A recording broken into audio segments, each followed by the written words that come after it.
সিংহৰ ভয়তয়াতি হয় পাৱে দুখ পাছে বানৰৰ লাগ লৈয়া থাকে যাই তাতে বেভিচাৰ ধৰ্ম প্ৰৱৰ্তে সদায় ৰাম অন্যে মুখ চাই ভাবুকি পাৰ হয় পাহৰিল সিংহৰ পুৰ বৰজত ভয় ইডালে সিডালে দেৱা দেই কৰে ফুৰে নিজ মাতৃ ভগিনতো মৈথুনয়ছে ৰাম বুজিও জীৱত আবে দৃষ্টান্ত ইহাৰ সিংহৰ আকাশ যেন কালচক্ৰ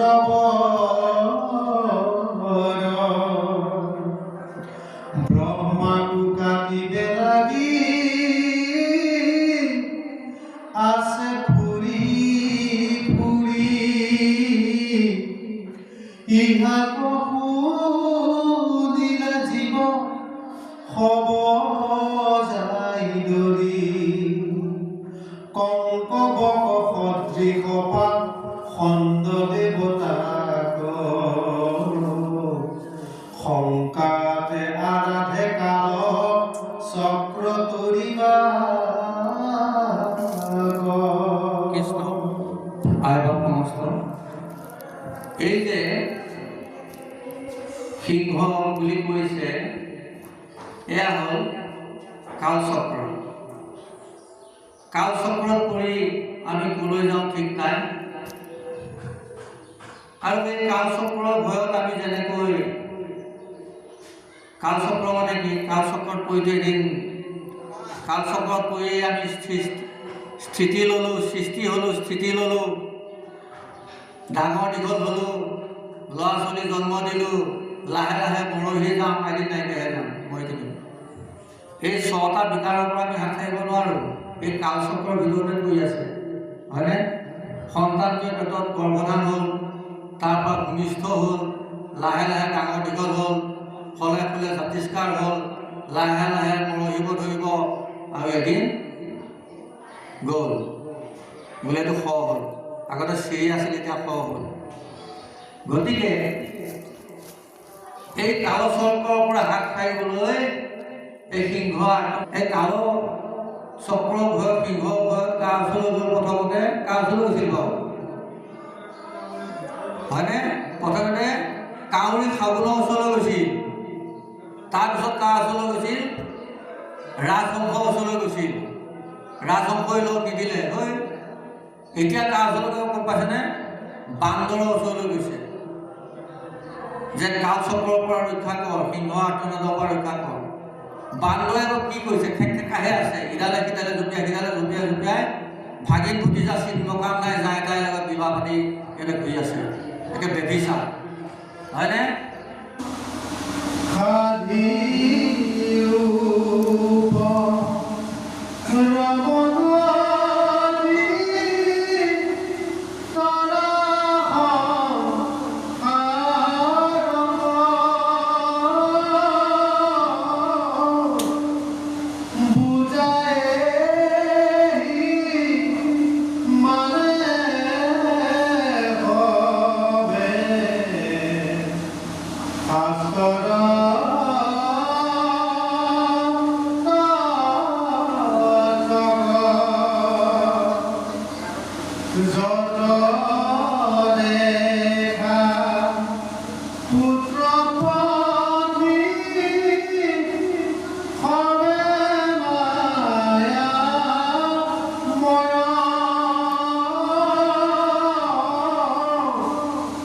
কৃষ্ণে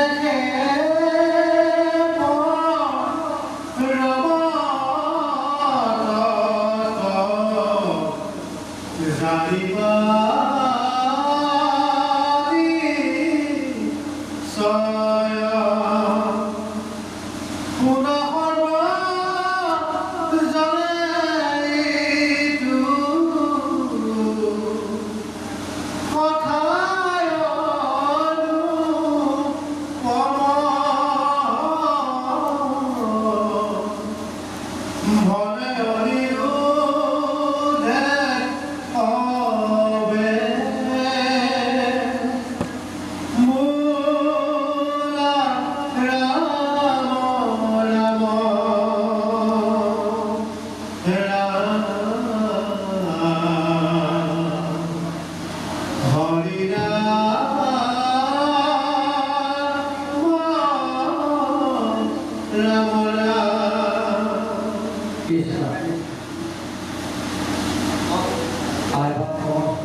আমাৰ ভাগবতে বলে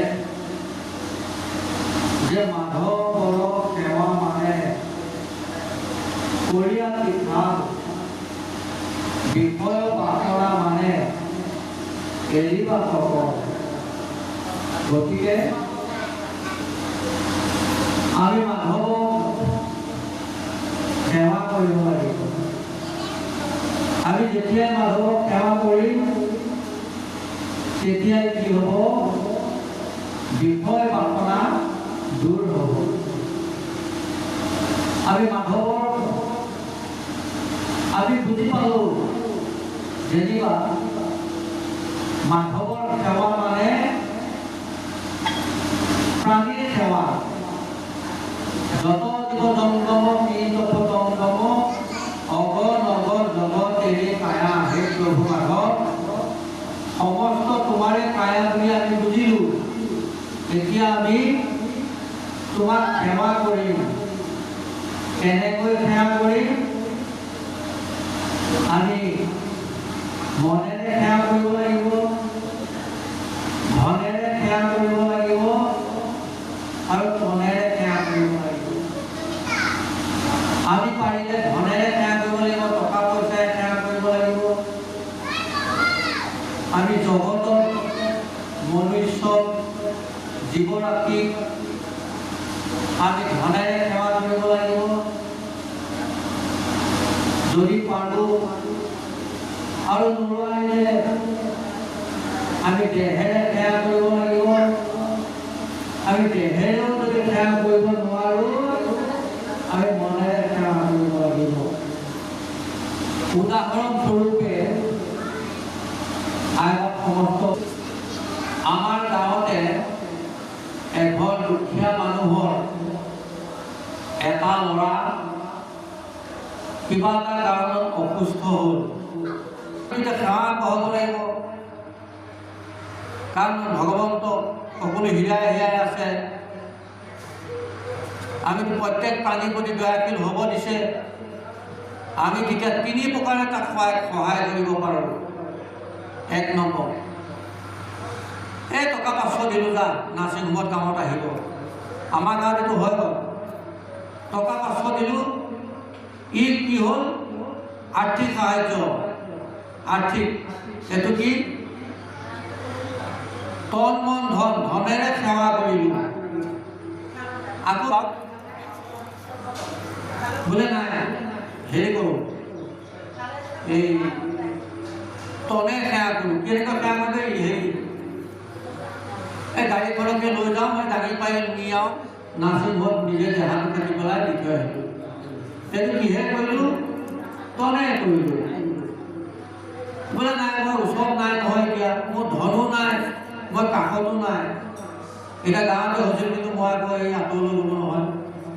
তেতিয়া মই কি কৰিব লাগিব? মোৰ যেনে মানি ল'লোঁ, মোৰ ধন নাই, মোৰ তন নাই, মই কাষত নাই, মোৰতো মনটো আছে নাই, মোৰ মনটো নাইকিয়া হৈ গ'ল।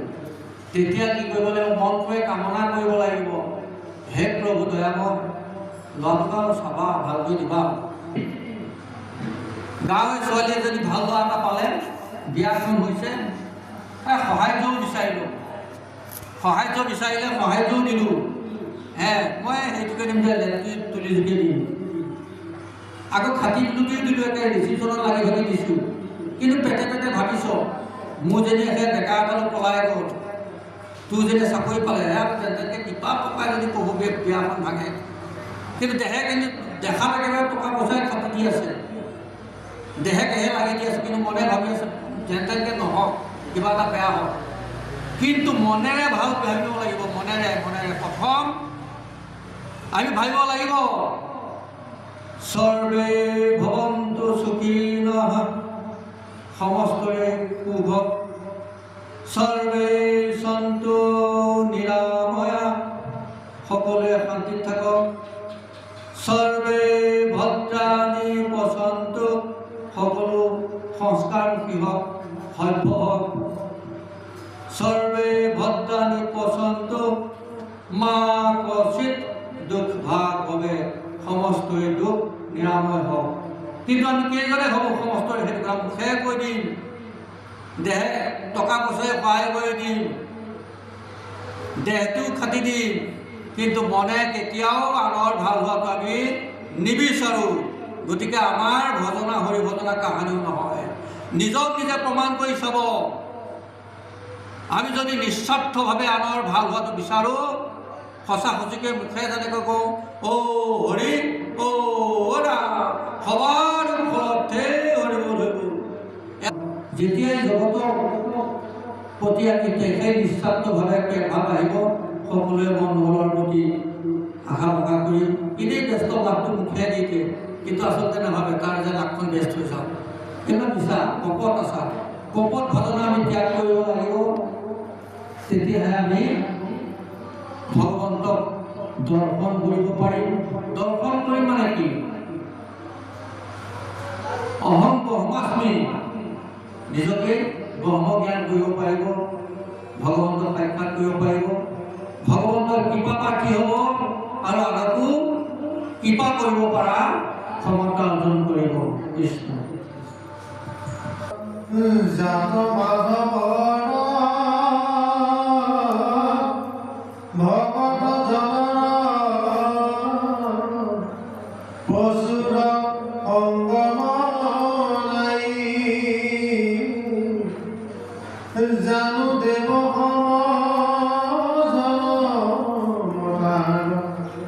কেৱল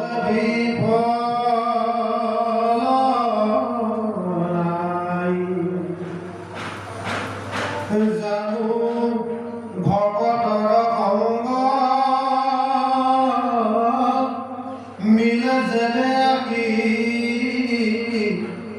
জৈতে তৈতে জন্ম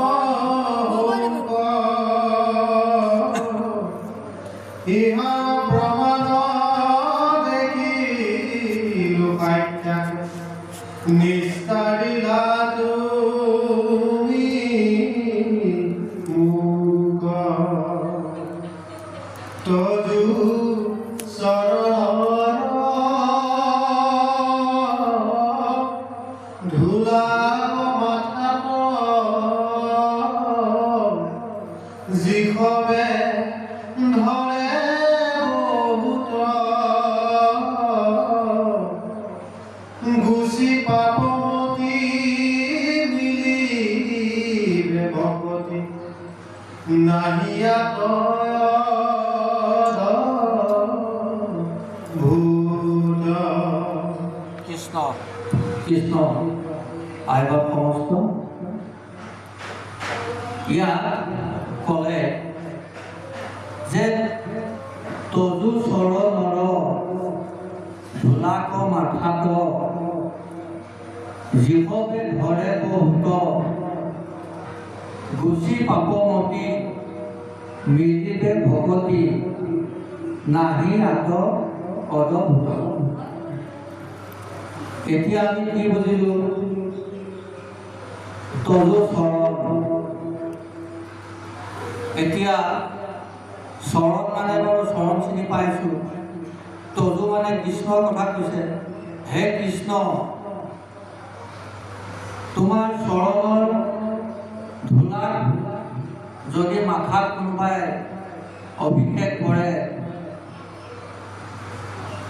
তেতিয়া কি হয় বুলি কৈছে, গুচি পাপমতী, তেওঁ অপৰাধ বোধবিলাক নাইকিয়া হ'ব, পাপমতিবিলাক নাইকিয়া হ'ব, বেয়া কথা শুনিবলৈ যোৱা মনটো, বেয়া বস্তু খাবলৈ যোৱা মনটো, বেয়া কথা কোৱা মনটো, বেয়া জেগালৈ যোৱা মনটো নাইকিয়া হৈ ভাল জেগালৈ যাবলৈ মন কৰিব, ভাল বস্তু খাবলৈ মন কৰিব, ভাল বস্তু ভাল কথা শুনিবলৈ মন কৰিব। এতিয়া ইয়াতে প্ৰশ্ন হ'ব পাৰে, কি আমি বেয়া বুলি খাইছোঁ নেকি? ভাল বুলিয়ে খাই থাকে, কিন্তু তাক ভাল বুলি শাস্ত্ৰই নিৰ্দিষ্ট কৰিছেনে নাই? শাস্ত্ৰ বিধিত হয়নে নহয়? এজন মদাহীয়ে মদ খাই ভাল বুলিয়েতো খাই থাকে, কিন্তু তাক শাস্ত্ৰই খাবলৈ দিছে নাই? শাস্ত্ৰই ভাল বুলিছেনে নাই? এটা ল'ৰাই সদায় বেয়া বেয়া চিনেমা চায়, সি ভাল বুলিয়ে চাই আছে, আমিহে বেয়া বুলি কৈছোঁ, কিন্তু শাস্ত্ৰই তাক বেয়া বুলি কৈছেনে নাই? ভাল বুলি কৈছেনে নাই? সেনেকুৱা কথা। গতিকে আমাৰ মনৰ পাপবোধবিলাক, অপৰাধ প্ৰৱণতাবিলাক নাইকিয়া হ'ব কেতিয়া? কৃষ্ণৰ পদধূলি যেতিয়া আমি শিৰত লওঁ। এতিয়া আমি কৃষ্ণক বিচাৰি নাপাই কি কৰি লৈছোঁ? মূৰ্তিয়ে বনাই লৈছোঁ কৃষ্ণ এটা। কৃষ্ণই মূৰ্তি এটা বনাই লৈ তাৰ পদক সেইটোৱে মন লৈ আছোঁ। এতিয়া আমি মূৰ্তি সাজি কৃষ্ণৰ চৰণৰ ধূলি শিৰত ল'লোঁ, কিন্তু মনৰ পৰা মানুহৰ প্ৰতি সেই যিটো বেয়া ভাৱ, বেয়া বস্তু খোৱাৰ যি প্ৰৱণতা, একাই নাই যোৱাচোন। যাব ক'ৰ পৰা? সেই মূৰ্তিৰ চৰণৰ শিৰত ল'লেই নহ'ব। এতিয়া কি কৰিব লাগিব তেনেহ'লে? আপুনিতো বাপ কৈছিল, বাৰু বুজি পালোঁ। তে ভাগৱত যেনিবা, ভাগৱতে কৃষ্ণ, ভাগৱতৰ ক'ত চৰণ পাম যে কৃষ্ণ লওঁ এতিয়া? বোলে নাই বাপ, ভাগৱতৰ চৰণ ল'ব নালাগে, ভাগৱতীৰ চৰণ লওক। যাৰ হৃদয় মস্তিষ্কত ভাগৱতৰ জ্ঞান বিৰাজিত হৈ আছে, যাৰ হৃদয়ত ভাগৱত প্ৰেম বিৰাজিত হৈ আছে, তাৰ চৰণ। সেই ভাগৱতী ভকতক মাতি আনিলোঁ, ভাগৱতীক আনিলোঁ, নাম গান গোৱালোঁ, পাৰিলে ঠাকু চাকু অকণ খেলি দিলোঁ, একেবাৰে মজিয়াখন ধুলিয়ে এটাকে টোপোলা বান্ধিছে আৰু মই শিৰত লৈ থাকিম সদায় মোক পাপবিলাক যাব। সেয়া কৈ থাকিলে পাপ নাযায়, তেওঁ শ্ৰদ্ধাৱান হ'ব, ভগৱানৰ প্ৰতি শ্ৰদ্ধাশীল হ'ব, কিন্তু পাপ নাযায়। কেতিয়া যাব?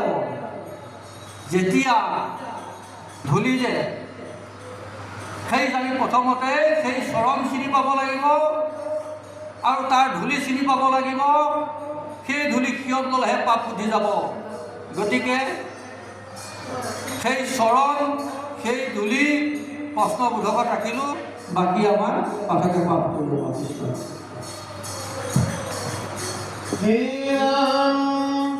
দুই দণ্ড দুই মাত্ৰ, তোমাৰ সংগ গুচিলা মোৰ জ্ঞান, শিকহি পুহাৰ ভকত সংগৰ মহিমা মান আবে অপৰাধ সমীৰ কমুৰ কৃপাময় গুৰুদেৱ বৃদ্ধ যোৱা শিশু ব্ৰাহ্মণ খবৰ চৰণত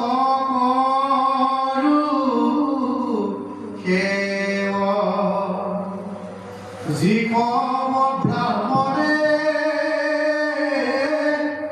অৱধূত বেশে সদাপুৰে পৃথিৱীত তাসম্বাদ হন্তে নিপতি খবৰ কুশল হুৱে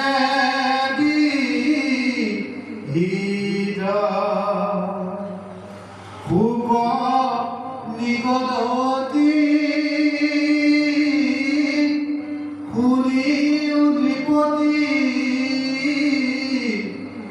এই মতে ৰঘু গণে দ্বিজৰ কৃপায়ে আত্মজ্ঞান পাই নমিলা পৰিচৰণে। কৃষ্ণ আইবাৰ সমস্ত এয়া জল ভৰণে ৰঘুগণ ৰজাৰ তত্ত্বজ্ঞান দিবলৈ গৈ নানা উপমা সম্বলিত নানান কাহিনী আগবঢ়ালে আৰু কেনেকৈ এই ভৱচক্ৰৰ পৰা সংসাৰ বন্ধনৰ পৰা বিমুক্ত হ'ব পাৰি প্ৰথমতে উদাহৰণ দিলে যে কিছুমানে পাখণ্ড দেৱতাৰ কাষ চাপিছিল, কিছুমানে অনাচাৰী ক্ষুদ্ৰৰ কাষ চাপিছিল, কেতিয়াবা ব্ৰাহ্মণৰ কাষ চাপিছিল। যি হওক প্ৰকৃত ৰাস্তা শেষত দিলে যে কৃষ্ণৰ ভজনা। গতিকে কৃষ্ণৰ ভজনা কৰিব যাওঁতে কি হ'ল, যিহেতু দ্বিজৰ মানে ব্ৰাহ্মণৰ কথা কৈছে, এই জলভৰণৰ কথা কৈছে, তেওঁ কৃপাতে কিন্তু তেওঁ পিছত আত্মজ্ঞানটো পালে। প্ৰথমতে আত্মজ্ঞান পোৱা নাই, জ্ঞান ল'বলৈ গৈছিল কাৰ ওচৰলৈ? কপিল মুনিৰ কাষলৈ গৈছিল যে মই অলপ আত্মজ্ঞান ল'ব লাগিব, জ্ঞান ল'ব লাগিব। আৰু যেতিয়া আত্মজ্ঞান পালে জলভৰণৰ চৰণত পৰি প্ৰণাম জনাইছে আৰু কৈছে যে এই ব্ৰাহ্মণসকলক মই নমন কৰোঁ, কাৰণ তেওঁলোকে গোটেই পৃথিৱীখন পবিত্ৰ কৰি ৰাখিছিল। এতিয়া আইবাৰ সমস্ত ব্ৰাহ্মণসকল যেনেকৈ নমস্য, আমাৰ ভকতসকলো তেনেকৈ নমস্য, আমাৰ বৈষ্ণৱসকলো তেনেকৈ নমস্য। কিবা এটা পাৰ্থক্য আছে, কিবা এটা আছে, কিন্তু বিশেষ একো পাৰ্থক্য নাই। আৰু ব্ৰাহ্মণ কোন? যি নিৰ্বিকাৰ নিৰাকাৰ ব্ৰহ্মক উপাসনা কৰে। ব্ৰহ্ম জানতা ইতি ব্ৰাহ্মণ। যি ব্ৰহ্মক জানে, যি ব্ৰহ্মক জনাবলৈ প্ৰয়াস কৰে, সেই ব্ৰাহ্মণ। তেওঁ কি? নিৰ্গুণ নিৰাকাৰ ব্ৰহ্ম উপাসকক কি বুলি কয়? ব্ৰাহ্মণ বুলি কয়। আকৌ নিৰ্গুণ সগুণ নিৰাকাৰ, গুণ সম্বলিত কিন্তু নিৰাকাৰ।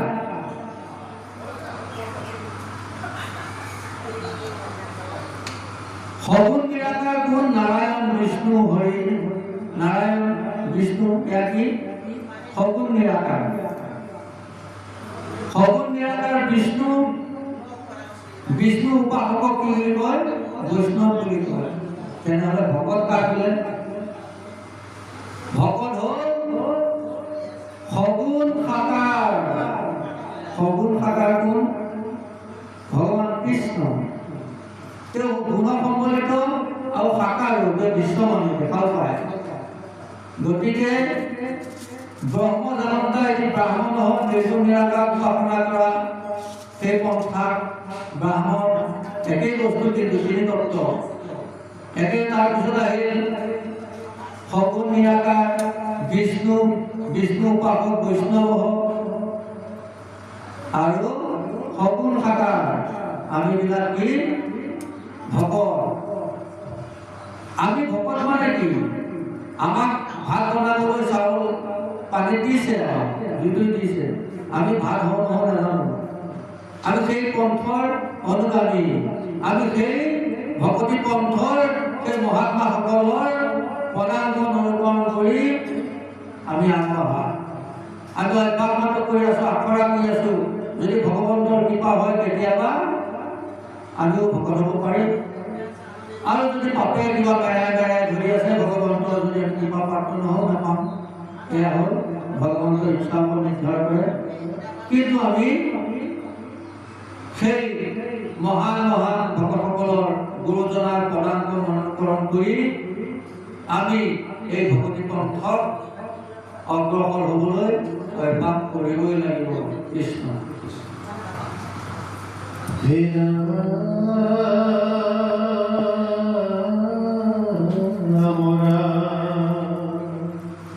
পুত্ৰ পৰিবাৰ সকলে দেখিলা পাছে নৃপতি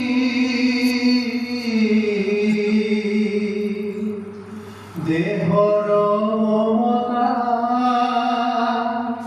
চাৰিয়াত্মাত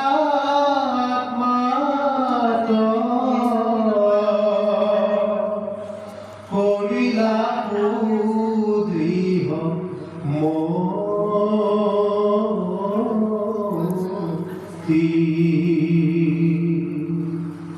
ৰাম পাছে দ্বিজবৰ পৰম গম্ভীৰ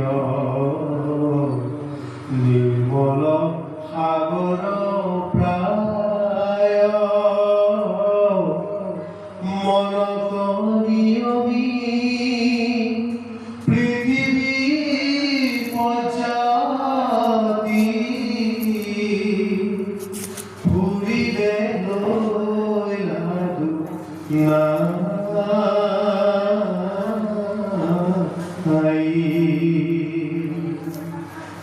ৰাম হৰি ভগতৰ প্ৰভাৱ বিস্তৰ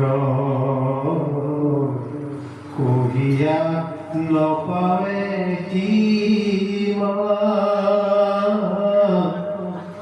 লোকক কৃপায়ে ভ্ৰমন্ত সদায় বৰ্ণাই লোকতম হিমা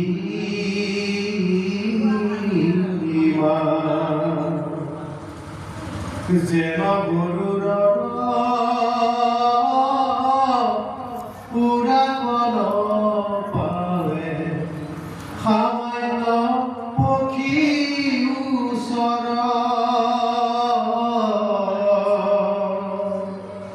ইতুৰি খবৰ পুত্ৰ ভৰতৰ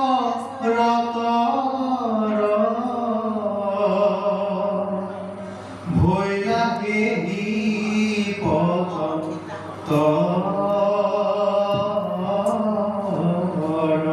কৃষ্ণ আইবা সমস্ত আমাৰ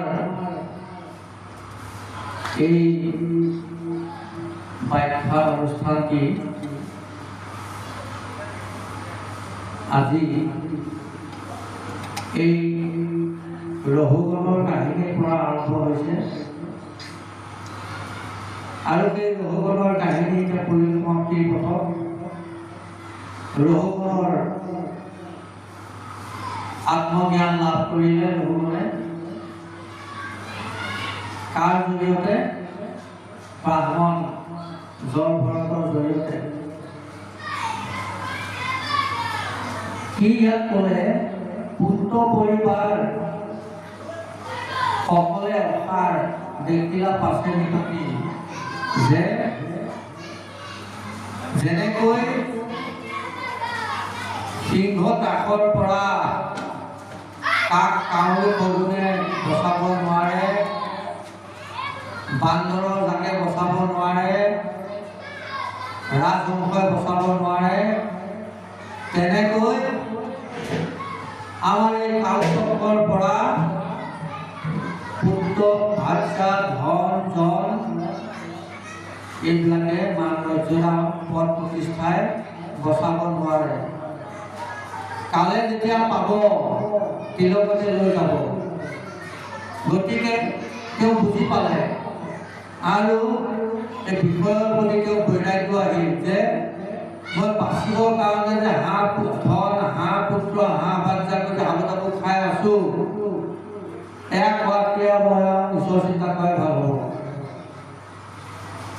সেই বুলি কি কৰিলে, দেহৰ মমতা চাৰিয়া আত্মাত কৰিলা দৃঢ়মতি। তেওঁ বুজি পালে যে এইটো দেহ মিছা, এইটো সপোন টাইপৰ, আচল বস্তু আত্মাটো। সপোনত অনেক একেবাৰে ৰাতি সপোনত একেবাৰে বিয়া ঘৰত গৈ ৰসগোল্লা চচপাই খাইছোঁ, খাই পাই দেখিছোঁ মুখত মিঠা চিঠা একো নাই। তেনেকুৱা আমাৰ জীৱনটো, তেনেকুৱা অনেক ৰঙীন ৰঙীন মজা মজা মজা। যৌৱন কালত মজা পোৱা বস্তুটো বৃদ্ধ কালত কিয় অনুভৱ নহয়? যদি সঁচাই হ'ল হয় সদায় কিয় নাথাকিল? সদায় যদি এইটো নিজকে অনুভৱ কৰে, মানুহে ক'ব যে শাস্ত্ৰৰ কথা মিছা। যদি মিছা, যৌৱন কালত মজা পোৱা বস্তুটো বৃদ্ধ কালত কিয় মজা নালাগে, কিয় বেয়া লগা হয়? তাৰমানে এইবিলাক মিছা, এইবিলাক সপোন। ডেকা কালত দেখা সপোন, এতিয়া বুঢ়া কালত দেখিছোঁ এইবিলাক সপোনহে আছিল, এতিয়া একো একো ভাল নালাগে। তেতিয়া বুজি পালে যে ঈশ্বৰ চিন্তনৰ বাদে, আত্মচিন্তনৰ বাদে, হৰি সেৱাৰ বাদে, কৃষ্ণ ভজনৰ বাদে, লোক সেৱাৰ বাদে, মানৱ সেৱাৰ বাদে, সমাজ সেৱাৰ বাদে তৰণৰ উপায় একো নাই। নিজক যদি আত্মবোধ কৰিব পাৰোঁ, জীৱ মাতৃ যদি আত্মবোধ কৰিব পাৰোঁ, তেতিয়া আমি অমৰত্ব পাম। কি কৈছে? অসতো মাছত দময়, আমাৰ অসৎবিলাক সতলৈ পৰিৱৰ্তন হ'ব। তমসু মা জ্যোতি গময়, আমাৰ আন্ধাৰবিলাক পোহৰলৈ গমন কৰিব। কেতিয়া কৰিব? যেতিয়া আমাৰ আত্মবুদ্ধি আহিব আৰু তেতিয়া কি হৈ গ'ল? পাছে দিজ বৰ পৰম গম্ভীৰ নিৰ্মল সাগৰ পায়, মনক নিয়মি পৃথিৱী পৰ্যন্ত ফুৰিবে জলাত নাই। যেতিয়া ৰঘুগণে সেই আত্মজ্ঞান পালে, তেওঁ পুত্ৰ ভাষা এৰিলে মানে কি? এতিয়া আকৌ আমাৰ এৰিলে বুলি কওঁতে উল্টা বুজি ঘৰলৈ কেঁচালৈ গুচি যাবলৈ সেয়াও কৰিব দিয়া নাই, আসক্তিটো এৰিব দিছে। ইটো ভৰণৰ জন্ম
কৃষ্ণ ভজা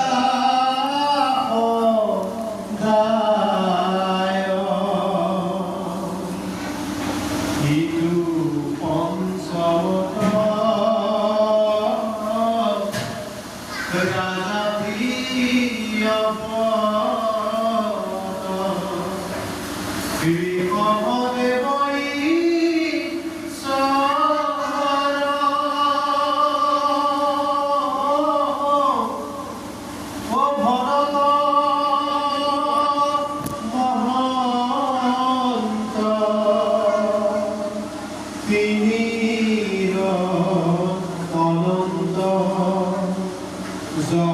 Saro